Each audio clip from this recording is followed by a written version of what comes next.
Olá pessoal, boa tarde. Começo o vídeo com boas notícias. Vocês escolheram para resenha as várias faces da nova ordem mundial com Alexandre Costa. Então ninguém melhor que o Alexandre Costa para falar do próprio vídeo. Por isso que ele vai estar com a gente aqui no Direto aos Fatos às 9 horas da noite, ao vivo, para falar sobre o livro e tirar a dúvida de vocês. Outra notícia é que nós fizemos um canal de cortes das lives, minhas e do Gayer, já que nós vamos começar aí a fazer uma sequência de lives, principalmente aos domingos, como uma alternativa para vocês do Fantástico.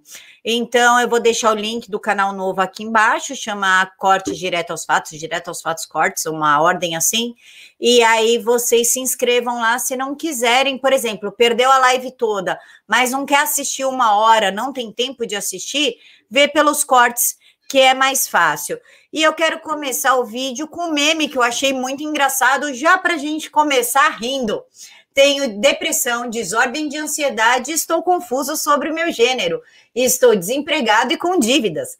Gasto meu dinheiro com ervas e tranqueiras nerds por puro consumismo. Quase não tenho controle de meus impulsos e não consigo parar de comer. Mas eu sei exatamente como consertar esse país. A hipocrisia da esquerda, achei genial esse meme, parabéns para quem fez. Mas vamos começar aqui com as notícias do dia. E claro que vamos falar do Amazonas e de Alagoas. Vamos começar com Alagoas. Após denúncias de irregularidades na compra, o TSE de Alagoas proibiu que o Estado comprasse os respiradores do consórcio do Nordeste. E mesmo assim, Renan Calheiros segue ignorando o Gabas e o consórcio. É a CPI do palanque político. Na verdade, como eu disse para vocês no vídeo da manhã, para quem não viu, está aqui em cima. O filho do Renan Calheiros foi convidado para ser vice na chapa do Lula. E agora vamos falar de Omar Aziz. Ele que falou que decidiu antecipar a convocação dos governadores, e o primeiro será o Wilson Lima, do estado dele, do Amazonas, na próxima quinta-feira, dia 10, estava em reunião com o governador Wilson Lima antes de ser convocado a depor. Coincidência ou não? Será? O que vocês acham? E vamos continuar falando de Amazonas, porque hoje a Polícia Federal prendeu o secretário da Saúde do estado de Omar Aziz. Mas Omar Aziz, ele não tem muita sorte, né? Ele que já teve a esposa e os irmãos presos por dinheiro, por desvio de recursos da saúde no Amazonas, agora vê o governador do seu estado sofrendo busca e apreensão e o secretário da Saúde preso justamente por compras sem licitação, por desvio de verba pública, e a PF ainda foi recebida a tiros para cumprir um mandato contra o empresário do Amazonas e ainda tem foragidos.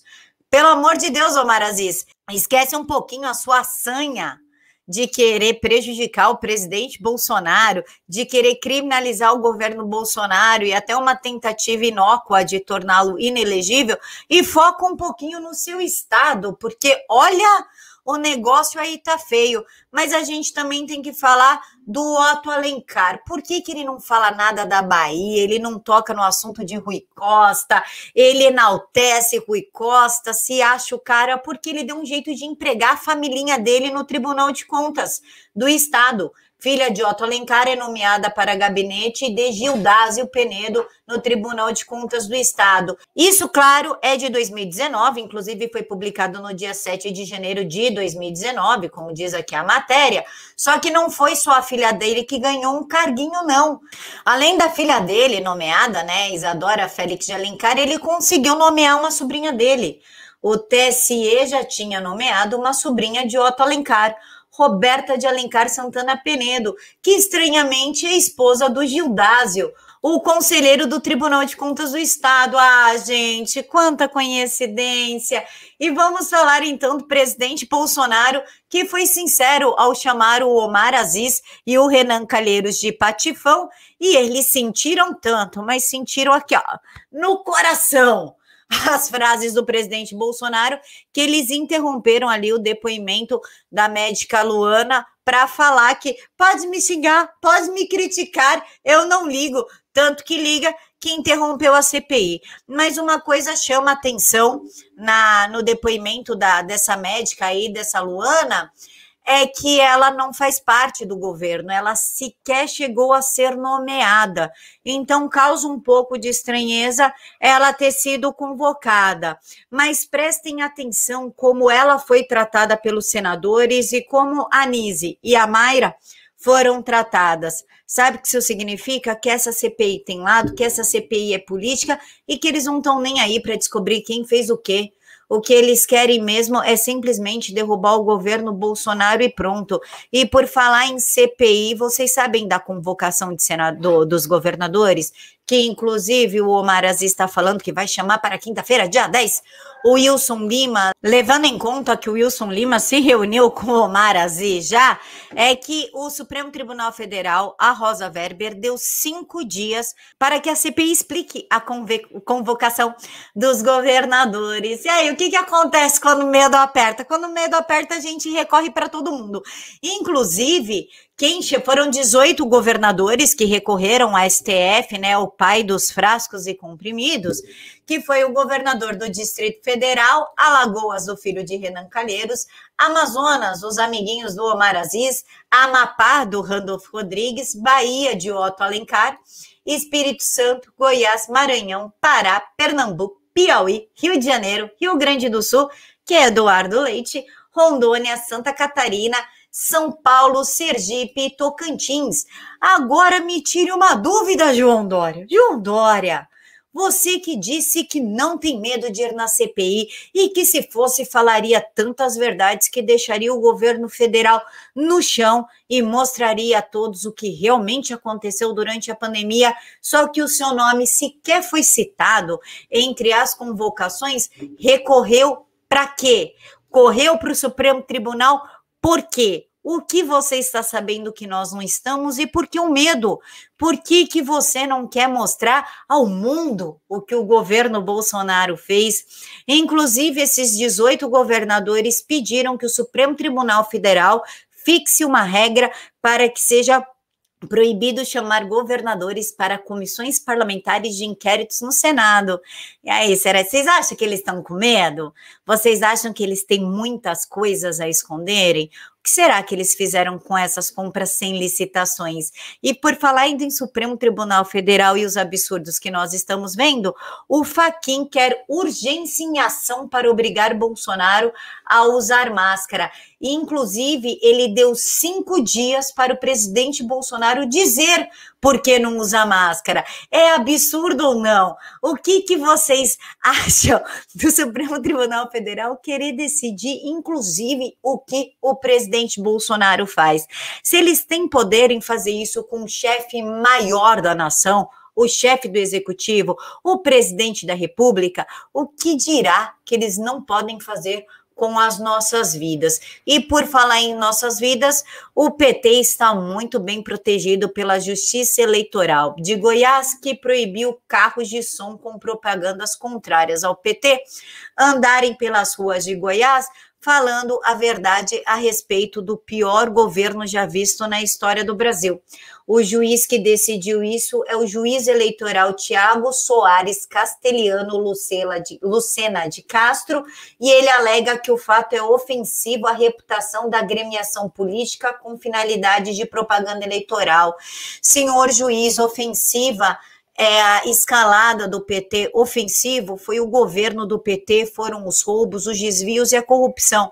Um carro de som falar o que ocorreu no governo do PT não é ofensivo, é apenas verdade. E por falar em ofensivo, vai acontecer aqui em São Paulo um evento chamado contra a perseguição e censura do presidente Bolsonaro com dinheiro meu e seu, paulistas. Vocês autorizaram?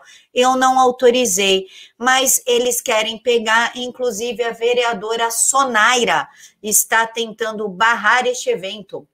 Os artistas querem protestar contra Bolsonaro sem problema, desde que não precisem de dinheiro público para isso.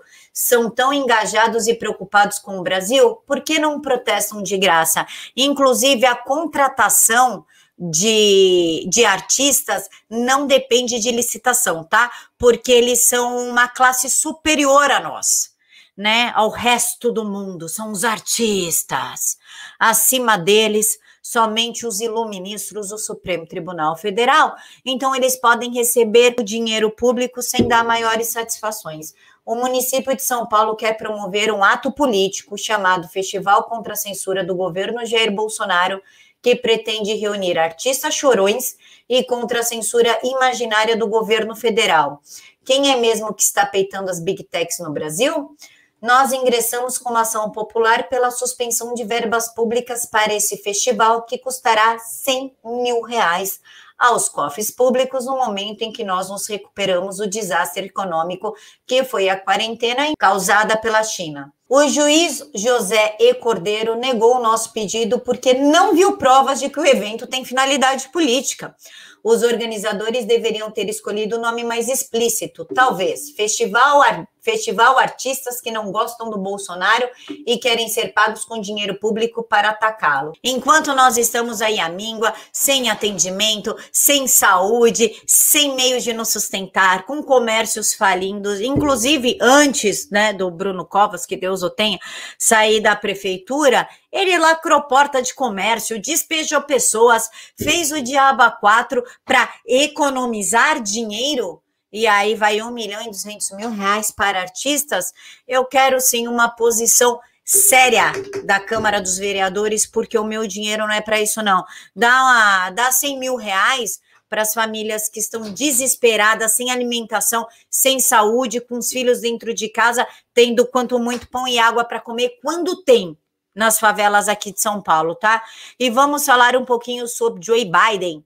Em 4 meses, Biden já destinou quase $500 bilhão para financiar aborto. Isso sem contar o dinheiro que ele deu para o Hamas. E eu estou organizando uma live com uma americana para ela falar dos e-mails vazados do Dr. Fauci. É tipo um Mandetta americano, vazou uns e-mails dele sobre as máscaras, e nada melhor que uma americana que vive lá, que traduziu todos os e-mails para explicar para a gente o que está acontecendo. Eu pretendo marcar essa live com ela para amanhã. E para a gente finalizar, como eu não posso tratar do assunto, eu vou deixar para vocês o link, tá aqui no Twitter da Esté Papaiano. E é o seguinte, acaba de sair na Fox News, novo estudo revela sucesso de hidroxicloroquina como tratamento da peste chinesa. De 500 mil americanos, ela poderia ter salvo muito mais do que 100 mil. Eu vou deixar o link para que vocês possam assistir os cortes. A matéria é de hoje, saiu hoje na Fox News, nesta quarta-feira, mas eu não posso colocar por 2 motivos. Primeiro, que a Fox News dá strike no canal, e segundo, que quando a gente trata desse assunto, o próprio YouTube bloqueia. Pessoal, então é isso, encontro vocês aqui às 9 horas da noite com o professor Alexandre Costa para explicar o seu livro, As Várias Faces da Nova Ordem Mundial, livro que vocês escolheram na comunidade. Um mega beijo no coração de todos, que Papai do Céu os abençoe muito, muito, muito.